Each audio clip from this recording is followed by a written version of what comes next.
Good evening and welcome to a new episode of Media Warfare. Today the events are in Jerusalem, an operation, an attack that happened in Jerusalem proved, of course, the Palestinian narrative one more time, a conflict that is covering the whole Palestinian territory, a conflict between every Palestinian and every occupying soldier in Gaza, in the West Bank, in the occupied territories. From Gaza to Jerusalem, apparently, the enemy or the Zionist entity is trying to conceal the murders that it had committed, especially in terms of killing Israeli civilians on the 7th of October. We will also talk about the link between the founder of Wikipedia and the Zionist entity. As usual, I would like to welcome Bahia Halawi, the director of Mayadeen Online. Also, we have from London with us Dr. Papadopoulos. The host is introducing you and thanking you for being with us. Good evening, Dr. Papadopoulos. We will start with our colleague Bahia. The event today is the following. 2 children from Jenin were killed live on air. One that is 8 years old, the other 15. A very brutal scenery. What about this video? What about this scene? Yes, of course, this event came just before the attack that happened in Jerusalem today. Of course, this has a huge presence. It had a huge presence on social media platforms and on media outlets, and we will, of course, start quickly from this video.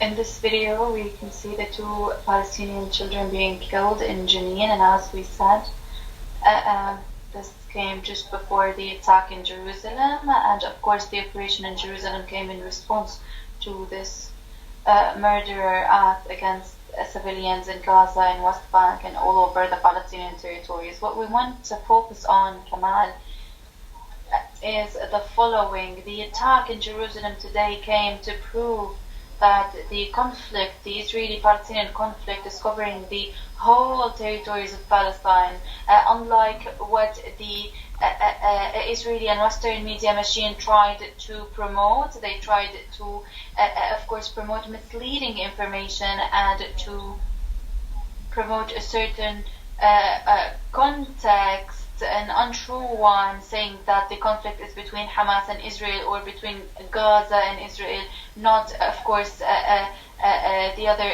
or without including the other Palestinian territories. Something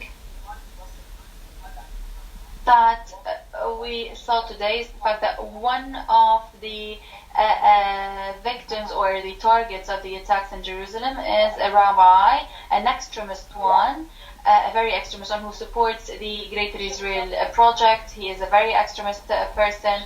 He had already been part of the 49 rabbis who provided Netanyahu with a permit, let's say, to bomb hospitals in Gaza. So they told Netanyahu that it is legitimate for him to bomb hospitals in Gaza. So this operation came in order to expand the confrontation into the West Bank, which proved the fact that the confrontation had never been limited to Gaza, and it also debunked this myth of dismantling Hamas and destroying Hamas, and this was very clear on the social media platforms. Despite the misleading information that Israel tried, of course, to publish or to promote. So, if we look at those 2 events today, we see some samples. We can see some samples. At first, the CNN, it had covered the attack in Jerusalem, but it did not cover the killing of the 2 children in Jenin. Reuters had covered both events. It had said that the video shows the murder of both children, but it is not completely true. It is not accurate. That they did not did not prove the accuracy of this video. And this sentence, this expression, on its own, of course, undermines the importance of the article and of the information, and of course readers will not really trust what they are reading because of this expression. BBC linked both events, and it said that the attack came in response to the killing of the 2 children, but BBC said that those 2 children were killed while the Israeli army was raiding the house of terrorists. So they tried to say between the lines that this came by mistake, or the killing happened by mistake.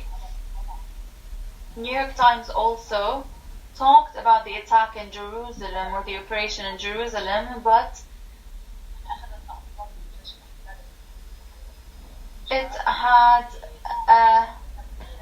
of course, republished or adopted the Israeli narrative regarding the killings of the 2 children. So they did not tell the truth. They did not, of course, talk about this issue in an accurate way. Rather, they adopted the Israeli narrative. So this is how the media, the Western media machine, covered both events. And by the way, Bahia, a video a few moments ago, or maybe a few hours ago, a video was published that, of course, or in which we can see a vehicle, an Israeli vehicle, that of course moves toward the corpse of the child. One soldier comes down from the vehicle and takes pictures of that child, and then comes back to the vehicle, and the vehicle goes back away. So this was a video that went viral recently. I want to give the floor to Dr. Papadopoulos. Good evening, sir.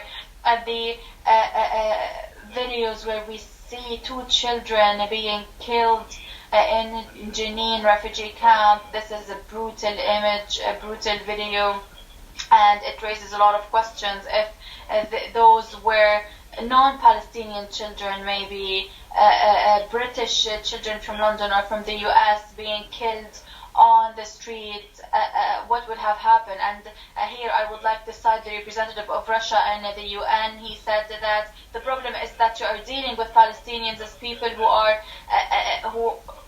less valuable than you, and this is the main problem here. Western mainstream journalists are not proper journalists. They are tools. They are weapons of the Western ruling elites. Western mainstream media is neither free nor independent. And the mendacity of Western mainstream journalists knows no limit.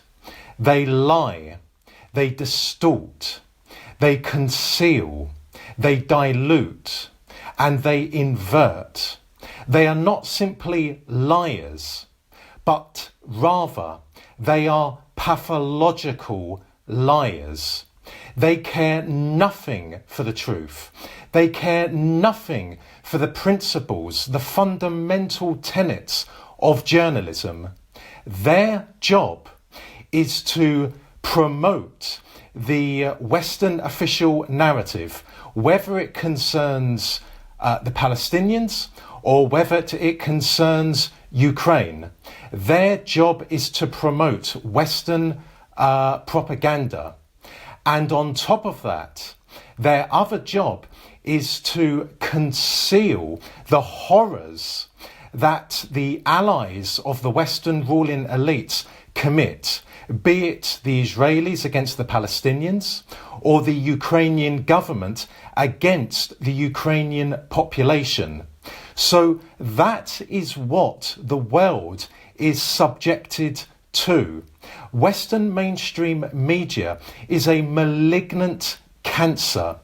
And I am very aware of the video, the shocking, hideous, disgusting video of the killing, of the murder, I should say, of those Palestinian children at the hands of the Israelis. And the response of Western mainstream journalists is either to ignore it or to simply cover it, but only in passing. And allow me to cite an example of this. Your colleague in the studio has cited numerous examples, so I will cite another example. The recent murder of two Mayadeen journalists by the Israelis was covered by some Western mainstream outlets, but again, only in passing. However, this is what they said, and Sky News is one particular example.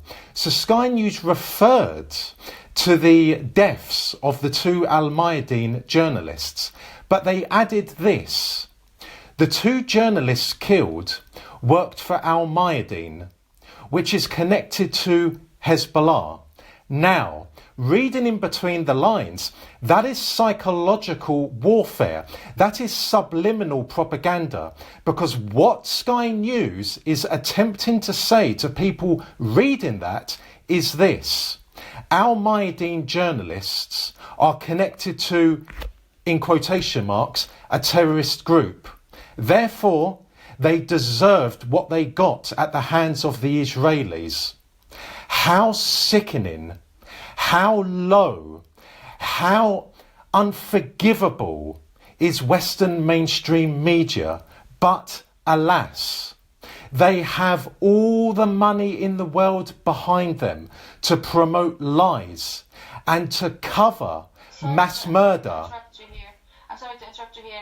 Yes, this is quite interesting and true. Let me also stress on one very important point.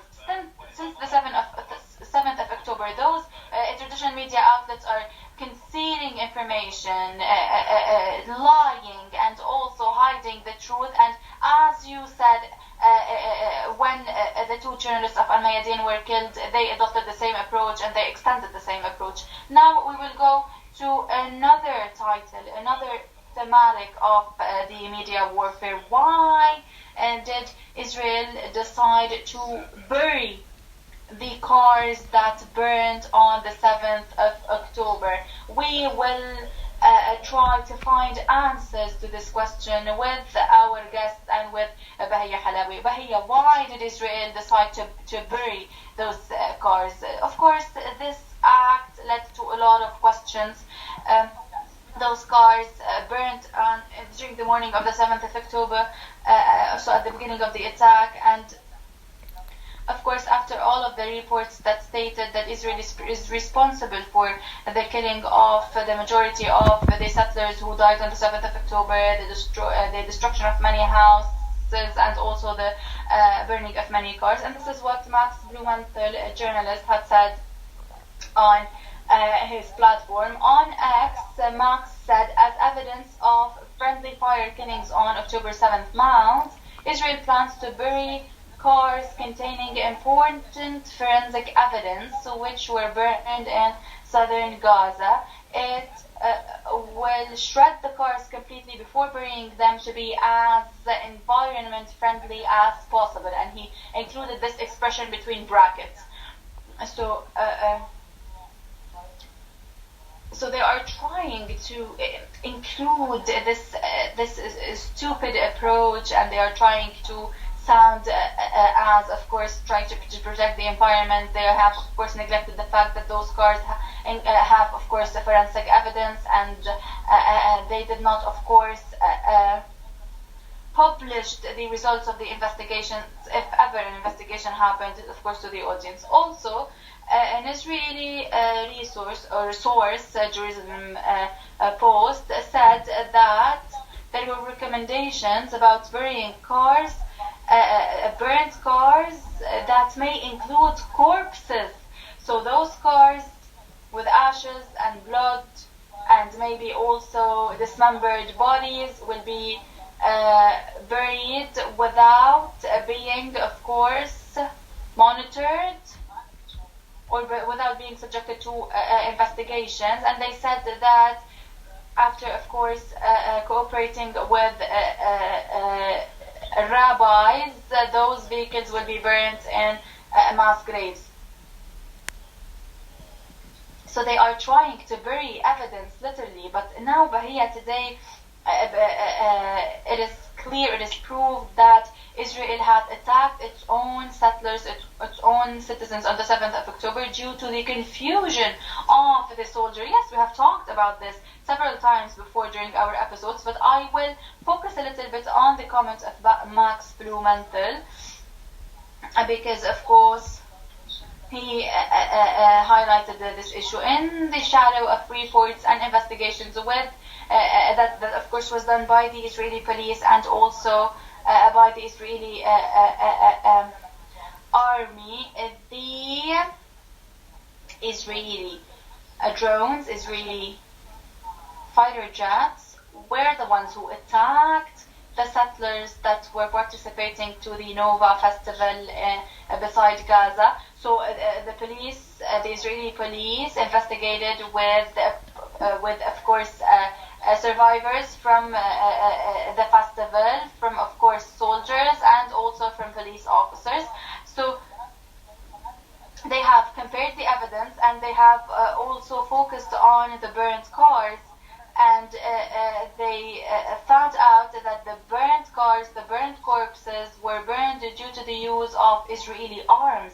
So Hamas does not possess this type of arms. So that's why burying those cars is quite an important issue. And of course, after the war, investigations will be launched in Israel. So they are literally trying to bury evidence and wipe out evidence. And some observers said that this is very similar to historic events. For example, after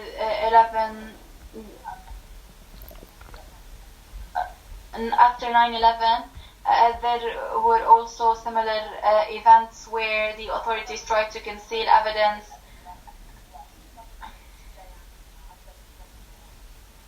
So American authorities have already done that previously, and this was part of a conspiracy theory that was promoted at some point, and also the families of the victims called for investigations. This is a Reuters report regarding the pressure that the families of the victims of the 7th of October are exerting on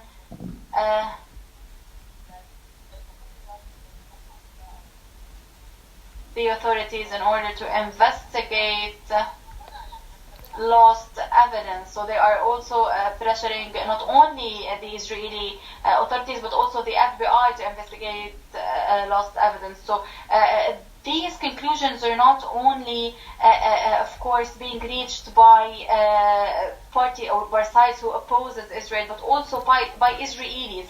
Of course, Israel is well known on this level. Everyone knows that Israel had always been destroying evidence. This is a report by Haaretz about how Israel systematically hides evidence of 1984 expulsion of Arabs. So this is an Israeli magazine here. Bahia, allow me to interrupt you. Regarding the archive, we will talk about this archive, but I want the opinion of Dr. Papadopoulos on what you have just said also. So not only regarding what happened on the 7th of October and the fact that Israel is now aiming to bury cars that were burned on the 7th of October, and that may include evidence also. Many reports that we have mentioned stated that Israel had attacked the participants of the Nova Festival settler on the 7th of October because the soldiers were confused. So my question to you, Dr. Papadopoulos, is the following. Do you think that concealing those evidence, hiding those evidence is happening in order to protect people like Netanyahu or the Minister of Defense, and of course making sure that they will not be held responsible? So do you think that they are even manipulating the investigation inside of Israel, or do you think they are hiding the evidence in order to prevent a scandal, an international scandal? There is always another side to a story. Indeed, there are often multiple sides to a story. And anyone who says that the situation in, for example, Ukraine or the situation in Gaza is black and white, is straightforward, is quite simply a liar or an ignorant fool.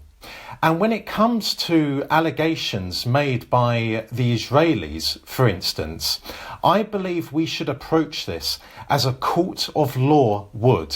First of all, any allegations that the Israeli government have made against Hamas should be investigated by an international and impartial team of experts.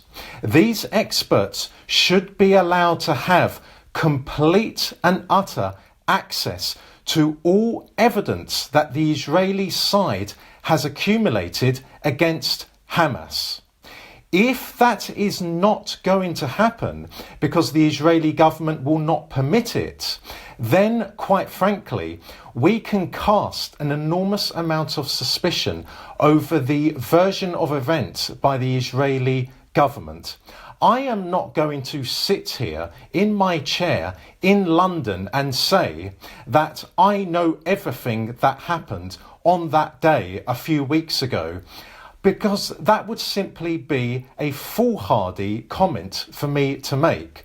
Unlike for Western mainstream journalists, I do not have access to such important information. Western mainstream journalists claimed on the very day that these hostilities began that the Israeli version of events was correct.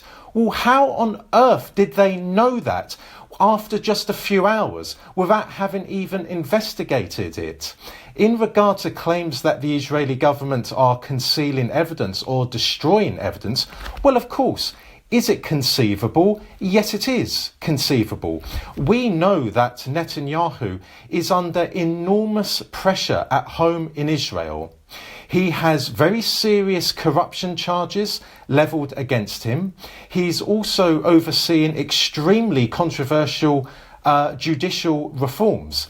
Therefore, he needs to distract the Israeli public's attention away from domestic affairs and to a situation that he hopes can unite the Israeli public. But clearly, that is not happening. And again, I can only emphasize any allegations made by the Israelis must be approached as a court of law would. And the very fact that anyone in Britain or in America or in Canada questions the Israeli government's version of events is demonized, is dehumanized by Western mainstream media, tells me that the people who have questioned the Israeli government are onto something. They have asked questions which are uncomfortable for the Israeli government and uncomfortable for Western mainstream media, which is covering the Israeli government. Yes, sir. Maybe the pressure tools are very important here. And in previous episodes, we have been talking about the pressure tools that had been used in order to exert pressure on the pressure tools. Used against public figures that spoke out. Campaigns were launched against those people who spoke out in favor of Palestine, or maybe just to criticize Israel. This is some kind of control, some kind of monitoring of the public opinion, of also the mindset of people who started to believe now that Israel is not right, is not the victim. Bahia, and the archive, the issue of the archive is quite interesting. We should focus on this issue. Why? Because today, when we see Israel trying or attempting to hide evidence or to conceal evidence, is not a precedent in the history of Israel. Yes, this is true. Since the beginning of the Al-Aqsa flood, we have been seeing the way Israel is dealing with the evidence and with the material. Also, Israel have always been hiding the truth. They have been trying to conceal the true image through many, ways, methods, and approaches, and that since the Nakba, since in the 1948 war. So this is a very important point today. This strategy that aims to, of course, hide those evidence is implemented by a secret security agency that is directly linked to the Israeli Ministry of Defense, and it is called Malmab, the Malmab agency. This agency is very secret. It works in a very secretive way, and its role is to, of course, protect the archive of the occupation, and of course they deal with this archive, with all of those documents and reports that could be labeled as archive, as of course their property. Of course they hide those archives in of course very secure places. They hide historic reports and historic documents or historic evidence related to the stories of Israeli generals about the killings of Palestinian civilians and destruction of entire villages. Some historians said that the reports that they have, of course, seen previously have been hidden. Of course, this is a very important issue, and I don't know Dr. Papadopoulos' opinion on this level. Dr. Papadopoulos, the Munich operation, the Munich attack, the famous one that happened in August 1972, and that led to the killing of the Israeli hostages with the Fida'is or the Palestinian militants there in Munich. So there were a lot of concerns, a lot of questions about this issue due to the killing of the hostages. I'm giving this as an example because we are talking about the historical events, because we can always compare those historical events to what happened today. Yes, indeed. The death of any civilian is to be condemned without any qualification, without any conditions, without any attachments made to it. A civilian is a civilian and should not be subjected to any form of warfare whatsoever. So I will condemn any side in any part of the world which kills civilians. It is as simple as that. However, whilst the Western ruling elites claim to be, amongst other things, the guardian of human rights, in reality, they are themselves psychopathic killers. They have carried out more mass murders than any other group in human history. And when it comes to the Palestinians, the Western ruling elites know in private that the Israelis are carrying out ethnic cleansing against them. The Israelis don't have to kill every Palestinian, but they certainly have killed a great many Palestinians. But they can also force Palestinians out of their land, which they have been doing for decades now. And the Western ruling elites know that in private. Of course, in public, the Western ruling elites will deny that the Israelis are carrying out mass killings of the Palestinians, that the Israelis are carrying out a policy of ethnic cleansing against the Palestinians.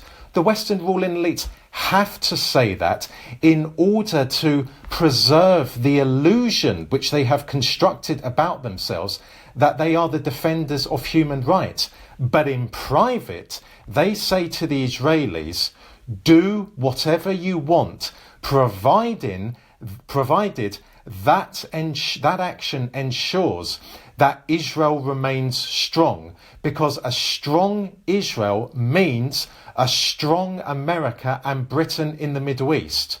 Israel is the main conduit for Western influence and power in West Asia. That is all the Western ruling elites care about, ensuring that Israel remains strong. The Israelis can kill as many Palestinians as they want, and the West will not care in the slightest bit whatsoever. That is why I say the Western ruling elites are psychopathic killers. And more people in the world, including in the Western world, including in Britain, have woken up to the reality of the nature of the British establishment, or in America concerning the American establishment. Yes, this is true, sir. Exactly. This had been happening since 1948, but here we have a huge issue, because Israel may today, or it seems that Israel may kill Israelis to protect its interests. So I gave Munich as an example, but also there's another issue today. The Israeli hostage today said to Netanyahu, you killed my family while bombing Gaza, and you don't want to make sure to bring the corpses back for them to be buried at home. So I gave this example in order to say that the leaders of Israel are hiding the evidence that proves the fact that they are killing Israelis. They killed Israelis in the Gaza envelope, and also inside of Gaza. They killed the hostages of Gaza, the hostages of Israel inside of Gaza to protect their interests. Yes, they are also promoting misleading information. They are all concealing the truth, and they are hiding evidence on this level. We will look at a video in order to go back in history to talk about the way the historical events are being documented.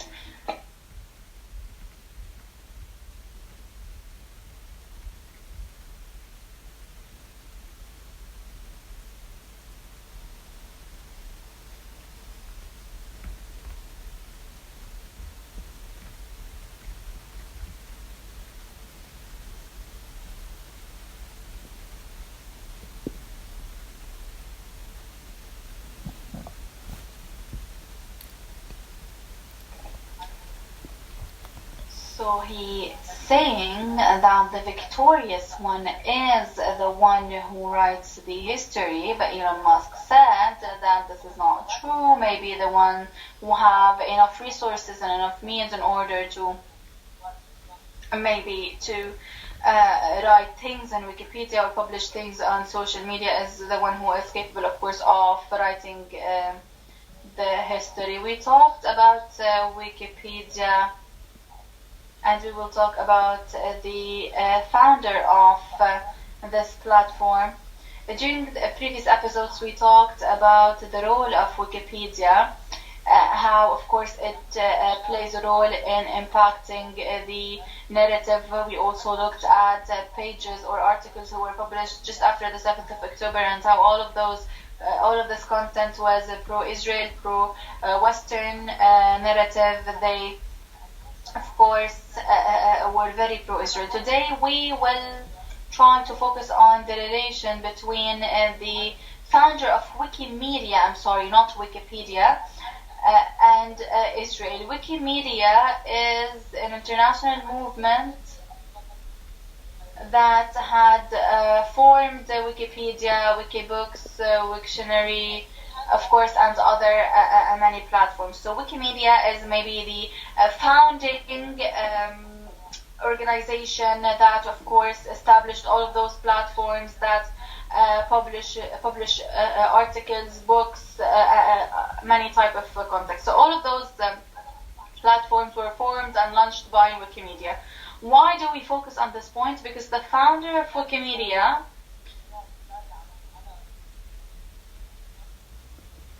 and based on his content on Twitter, previously now called X, had always promoted the Israeli narrative, and I would like to salute the activists on social media who are debunking this propaganda. The founder of Wikimedia, Jimmy Wales, is a part of a disinformation campaign. He is part of the Israeli propaganda. He had always been promoting Israeli narrative and reposting and endorsing disgusting narrative. That's why we decided, when we saw that quote tweet, we decided to go to the account of Jimmy Wales. In this post, for example, he says that he feels shameful of the Western media outlets because they are trying to blame Israel in any way. So he considered this biased coverage of the war, this coverage that is pro-Israel, is not enough. He wanted from those media outlets to be more extremist in dealing with this issue. And of course, this is clear pressure exerted against Western media that is already pro-Israel. So he wants those media outlets to be more misleading. In another tweet or another post, he shared a video published by the IDF page in order to say that, or in order to promote the narrative regarding the presence of military bases under hospitals. So this is the founder of an open source platform in order to promote knowledge, in order to promote access to information and data without paying huge amounts, and also in order to bridge the gap between the users of the internet. So this person is of course a hypocrite because he is promoting lies, he is helping in the misleading campaign, because if the founder of those platforms adopts a misleading propaganda, we cannot be sure that the content and that the standards that he adopts in his platforms are acceptable. So also in one of his posts he said that Hamas has used 150 rockets against Israel while Jeremy Corbyn is silent. So he's trying to exert pressure on Jeremy Corbyn because this person, Jeremy Corbyn, has of course had a very progressive position. That he of course supported or maybe condemned Israel killing machine. And when Jimmy Wales was asked about Jeremy Corbyn, why is he related to this, he said that Jeremy Corbyn doesn't believe that Israel can legally exist, and of course he considers Hamas as his friend. So this is part of the pressure campaign that of course targeted Jeremy Corbyn just because he had a progressive position pro-Palestine. So we're talking about one of the main content creator, not only a content creator, he is the monitor of many content creation platforms in terms of articles, books, videos, audios, news.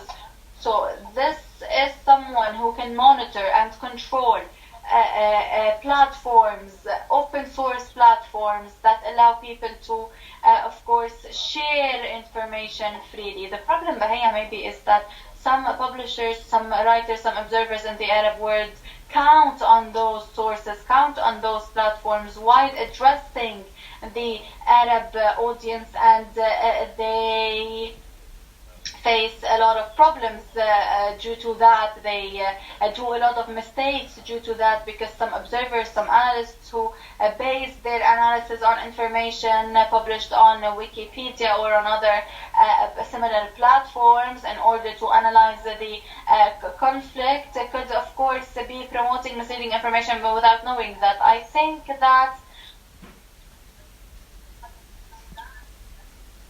in order to know the truth here, we can look at what the Israeli media is saying. Israeli media has said that Jimmy Wales is pro-Israel. So how can we trust someone that the Times of Israel described as a supporter of Israel, who tries to be neutral but is not? So they said that this person was pro-Israel but is trying to be neutral, especially on the platforms that he monitors. So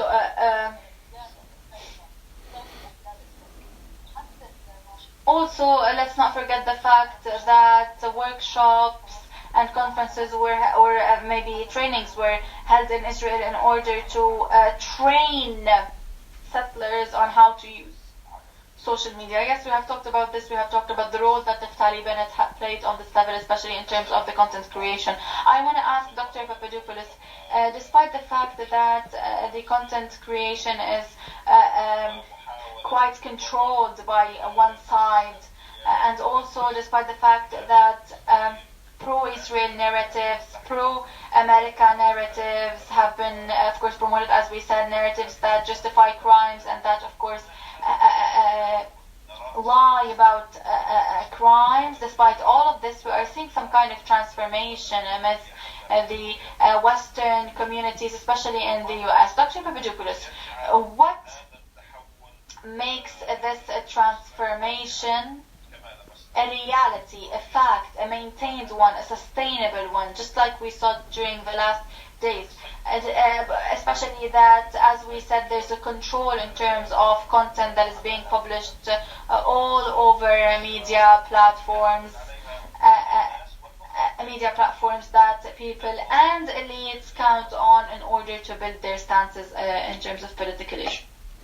Well, at long last, many ordinary people in the Western world, be it America, be it Canada, or be it Britain, have woken up to the reality that they do not live in a democratic society, that they do not live in a transparent society. Indeed, they have drawn the conclusion that where they live is actually a tyranny. It is a dictatorship. And they are now aware that tyranny comes in many shapes and forms. The difference between the British tyranny and a tyranny elsewhere in the world is that with the British tyranny, there is an enormous amount of cosmetic surgery. British state propaganda is extraordinarily successful, extraordinarily effective in convincing people, in fact I should say in deceiving people, that Britain is a democracy, that Britain is a defender of democracy, of freedom, of the rule of law and of human rights. But despite all of that, it is very evident that many people in the Western world now realise that they are being lied to. They are being lied to by their politicians, lied to by their journalists, and lied to by their charities. But on top of that, there is another dimension to this. The Israelis really have taken off the mask in the last few weeks. And I believe that that will be to the annoyance of the Western ruling elites in private, because the Israelis are carrying out in broad daylight, in public view, a massacre of civilians, of Palestinian men, women, children, and the elderly. And as I said, the Israelis are doing that in full public view, and they seem to not care in the slightest bit. Some years ago, the Israelis attempted to conceal their massacres of Palestinian civilians, but now they're not doing that. So that is why so many people in the last few weeks have drawn the conclusion that Israel is anything but a democratic peaceful country. And I am of the firm opinion that in private, not in public, in private, the Western ruling elites will be shouting at the Israelis, saying to them, do you realise the damage you are inflicting on our reputation in the world?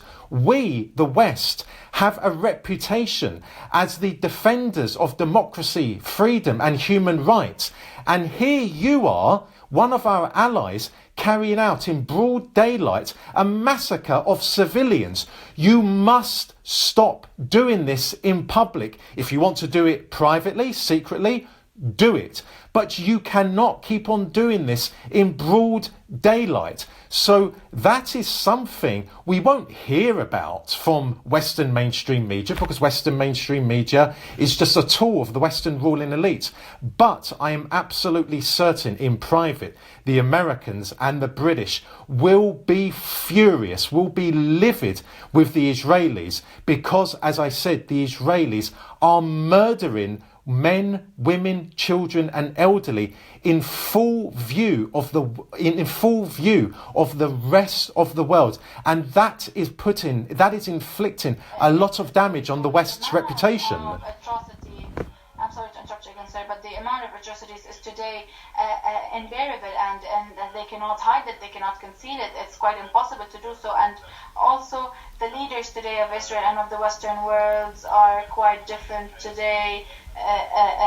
They are not as mature and as experienced on the political level as previous leaders. They are incapable of managing the situation. That's why they have been exposed. Also, the hostages issue is a very important one. The release of hostages was one of the themes that, of course, went viral. A video of one of the Israeli hostages in Gaza, and a female hostage and a male hostage. So, a female Israeli hostage and a Palestinian hostage that was in Israeli prisons.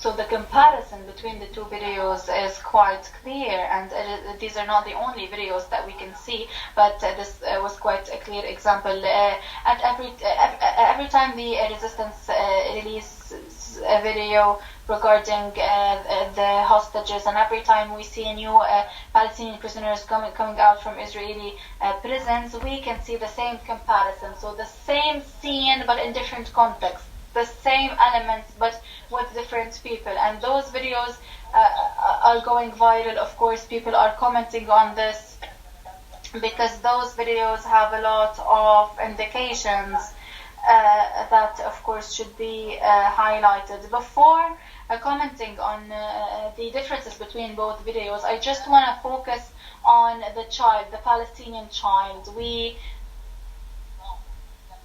see that his hands are damaged, both hands are broken. Yes, and maybe he has more injuries. So Israelis have been trying to promote misleading information about this boy on social media platforms. They published a video in which he was going out from the prison and he did not have casts on his hands in order to prove that his hands were not broken. While the truth, they are trying to say that the Palestinians are misleading the public opinion, and they are trying, of course, to attract the public opinion. But the truth is that the boy's hands were broken, but he was not treated in the prison. The ICRC of course, diagnosed the boy and treated him. They put those casts on his hands. The Israeli authorities, the Israeli prison authorities, did not even treat this young boy. Yes, when we see the Israeli hostages coming out saying that they were treated well,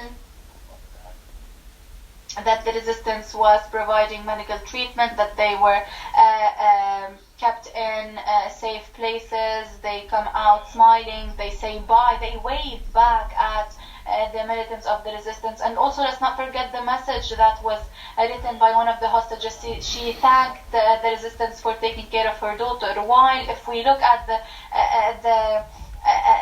the stories of the Palestinian prisoners, they were treated badly. They did not have access to treatment, to food, to medical treatment. To food, to clean water. Yes, this has led to a lot of questions, a lot of criticizes, especially by the public, Western public opinion, because they have been asking, why did you demonize those people? Why did you demonize Hamas while they are dealing with the hostages in a very gentle way? We can see on the faces of the hostages that they were at least not treated bad. Why? The Palestinian prisoners, of course, were very badly treated. Also, there's another point.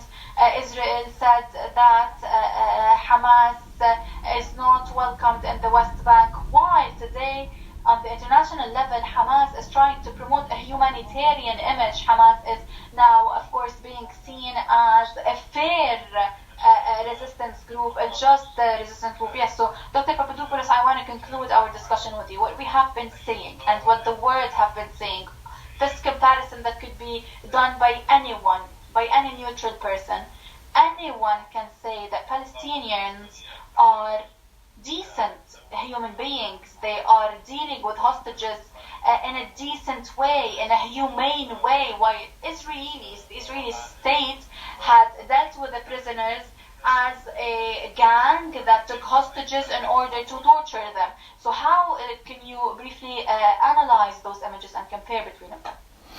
Well, quite simply, it is standard manipulation of public opinion. We don't just see that in the conflict between the Israelis and the Palestinians. We saw that in the war in Syria. We have seen that in the war in Ukraine. And we saw that in the war in the former Yugoslavia. I'm referring to how Western mainstream media is now covering the release of captives by the Israelis and by the Palestinians. And you don't need too many brain cells to determine that Western mainstream media is attempting to manipulate public opinion. And it is very obvious that they are doing that with the Israeli civilians who have been released by Hamas. But they did that, as I said, with Syria. I remember Sky News in 2012 listed two sets of casualties for the war in Syria. First of all, they listed civilian deaths. Then they listed the deaths of Syrian soldiers. So that was subliminal propaganda. They were attempting to mould public opinion into thinking that Syrian soldiers are killing Syrian civilians. However, you only needed half a brain to ask, well, who's killing the Syrian soldiers? If Syrian civilians are killing Syrian soldiers, then therefore they are no longer civilians, they are combatants. So there should have been three groups. There should have been deaths for Syrian civilians, deaths for Syrian soldiers, and deaths for Syrian militants. But there wasn't. There was only two groups, for Syrian soldiers and Syrian civilians. Standard manipulation. Sorry to interrupt you again, but we are short on time. Of course, the message was delivered. Thank you so much to the host introducing you and thanking you for being with us. Thank you, Bahia, for being with us during this episode. And of course, for preparing the material of today. Our discussion is over, sir. Thank you so much.